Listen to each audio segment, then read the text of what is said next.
안녕하십니까? 주님은 나의 도움이십니다. 주나음교회 정찬도 목사입니다.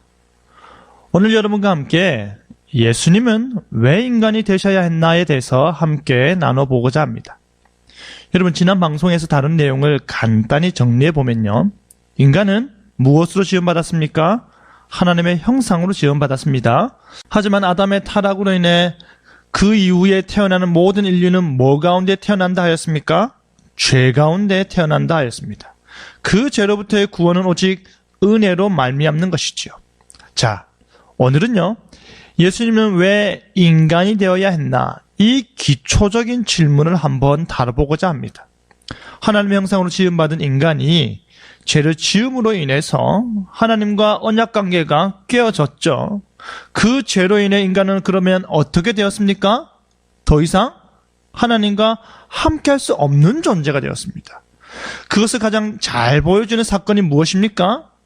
하나님과 함께 거하였던 에덴 동산에서 쫓겨난 일입니다. 하나님과 죄가 함께할 수 없기 때문이죠. 그렇다면 인간은 원래 하나님과 함께 살도록 지음받았는데요.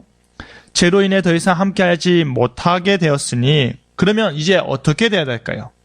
그 쫓겨난 에덴 동산으로 다시 돌아와야 되는 것이죠. 회복의 필요성이 바로 여기에 있는 것입니다. 여러분, 인간이 죄로 타락하였음에도 불구하고 하나님께서 그들에게 곧바로 주신 것이 있는데요. 그것이 무엇인지 아십니까? 은혜 언약이지요.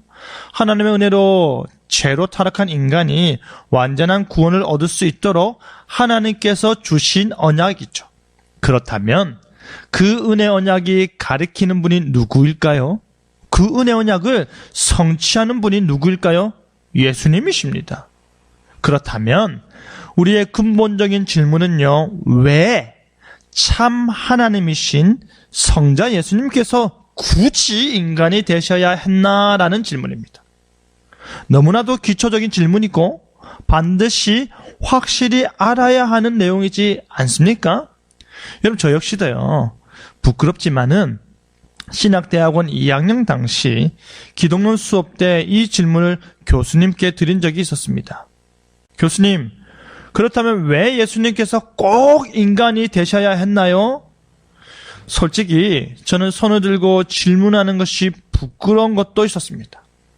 그것도 대학원 2학년생인데, 교회 전도사인데 누구나가 다 아는데 나만 모르는 건 아닌가 싶었기 때문입니다. 반드시 꼭 이 방법으로만 가능했을까 하는 질문이었죠.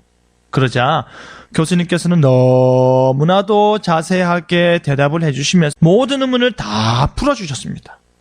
여러분, 수업이 끝나자 친구들이 제 이름을 부르면서 야, 진짜 궁금했었는데 대신 물어봐줘서 고맙다 하더라고요.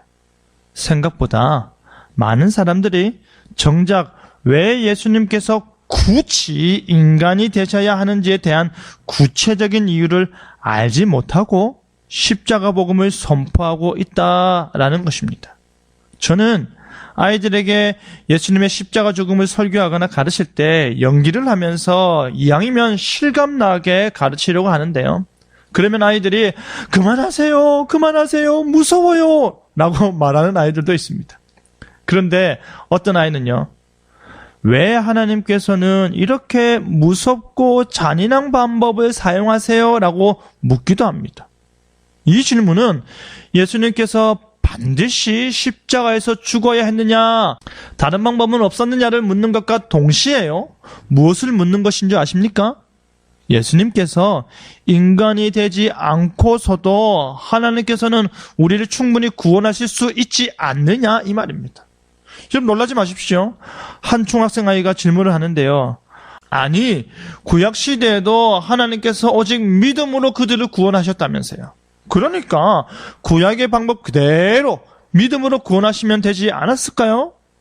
전능하신 하나님께서 그의 무한한 능력으로 충분히 온 우주 만물을 구원할 수 있지 않느냐라는 것이죠.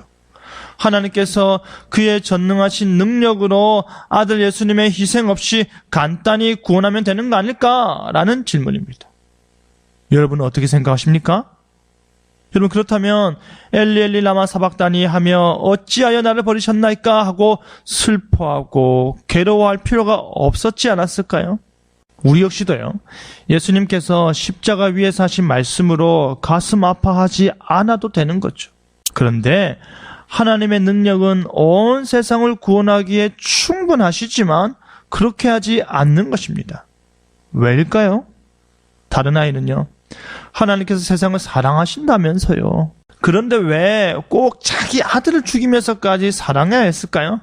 너무 원시적인 것 같아요. 그냥 사랑으로 구해주시면 되잖아요 라고 하더라고요. 그러니까 옆에 있던 아이가 멋있다 아이가, 희생적인 사랑, 예수님 사랑 하더라고요. 그래서 제가 야, 하나님이 멋있으려고 자기 아들을 죽이냐? 라고 하니까 그래도 있어 보이잖아요. 이 정도는 돼야 나도 믿을만하지 하더라고요. 여러분은 어떻게 생각하십니까? 하나님은 사랑의 하나님이신데 그 크신 사랑으로 구원해주면 되는 건 아닐까요? 결국 구약의 이스라엘 백성들을 구원하여 주실 때도 그의 크신 사랑으로 구원하신 거잖아요. 이스라엘이 불순종하고 이스라엘 우상을 섬겨도 그래도 참고 또 참으시다가 구원하셨다면서 왜 아들은 죽어야 했을까요? 하나님의 능력으로, 하나님의 사랑으로 죄인된 우리를 구원하시면 되는 거 아닐까요? 그의 전능하심이요, 그의 충만한 사랑이 그렇게 하실 수 있지 않았을까요? 대답은 뭘까요, 여러분? 그럴 수 있죠. 그런데 문제가 있습니다. 그럴 수는 있는데 그렇게 한다면 문제가 있습니다. 무엇이 문제일까요? 그렇다면 무엇이 훼손될까요? 하나님의 의가 훼손됩니다. 하나님의 정의가 만족되지 못하는 것입니다. 예를 들어 볼게요. 우리의 자녀를 너무나도 사랑합니다. 그렇죠? 그런데 그 자녀들이 잘못을 해도 그때마다 대부분의 부모님들은요, 용서를 하죠. 그렇다고 마냥 용서합니까? 이리 와봐. 너가 뭐 잘못했어? 다시 또 할까야 말까야? 잘못했습니다 해. 이렇게 하지 않습니까? 무엇을 잘못했는지, 그 잘못이 얼마나 큰지, 왜 용서해 주는지, 제대로 뉘우치는지 다 확인하고서 우리 부모들도 자녀들을 용서해 주죠. 그런데 너가 뭐 잘못했는지 알아? 몰라. 내가 뭘 그리 잘못했는데? 하면 어떻게 됩니까? 혼이 나는 거죠. 그리고 나서 이제는 뭘 잘못했는지 알지? 알아가 되어야 하는 것입니다. 그래야 용서를 받는 것이죠. 하나님께서 그의 백성들에게 언약을 주시고요, 율법을 주셨는데 그 모든 것이 무의미해지는 것이 되는 것입니다. 하나님 편에서 의롭지 못한 것이죠. 불법과 불의한 상태를 그대로 남겨둔 채, 하나님의 말씀이 무시된 채 그의 의로운 사랑을 드러낼 수 있습니까? 없는 것이죠.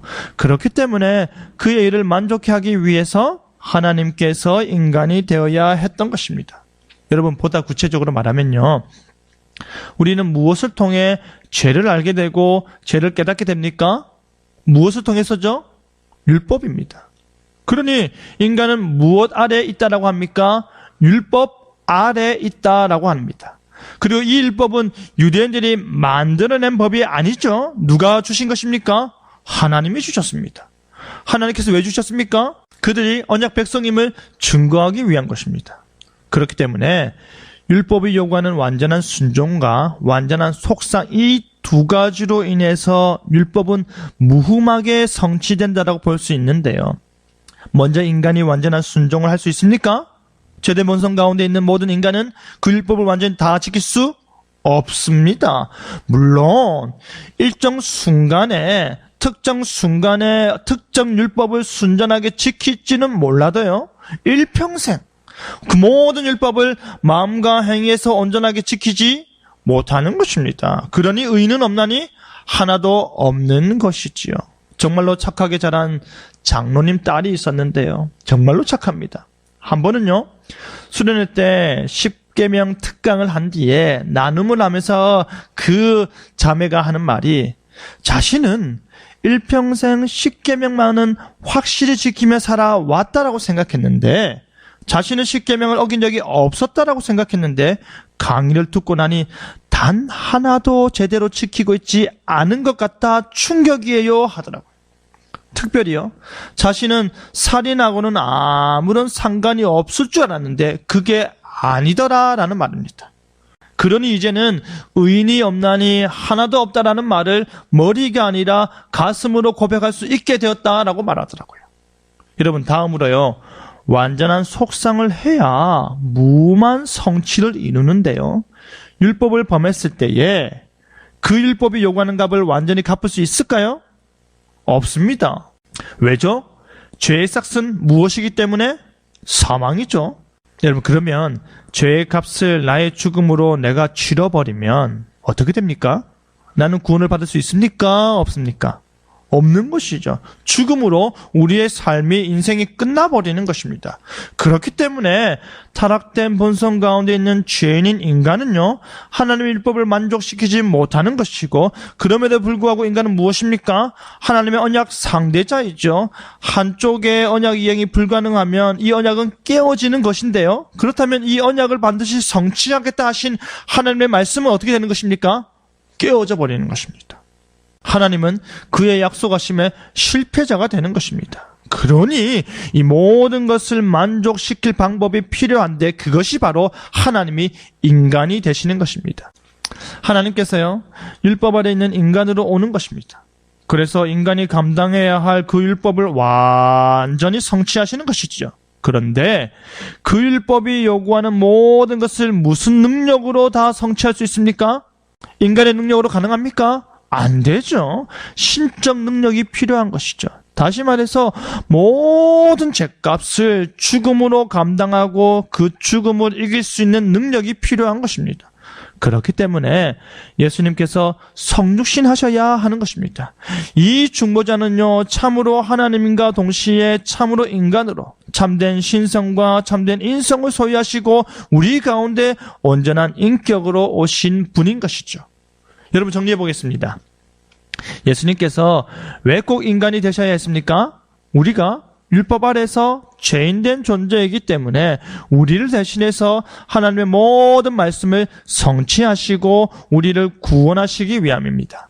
우리는 하나님께서 오셨다에 머문 신앙이 아니라 예수님께서 왜 오셨다를 아는 신앙으로 우리의 다음 세대를 세워가야 할 것입니다.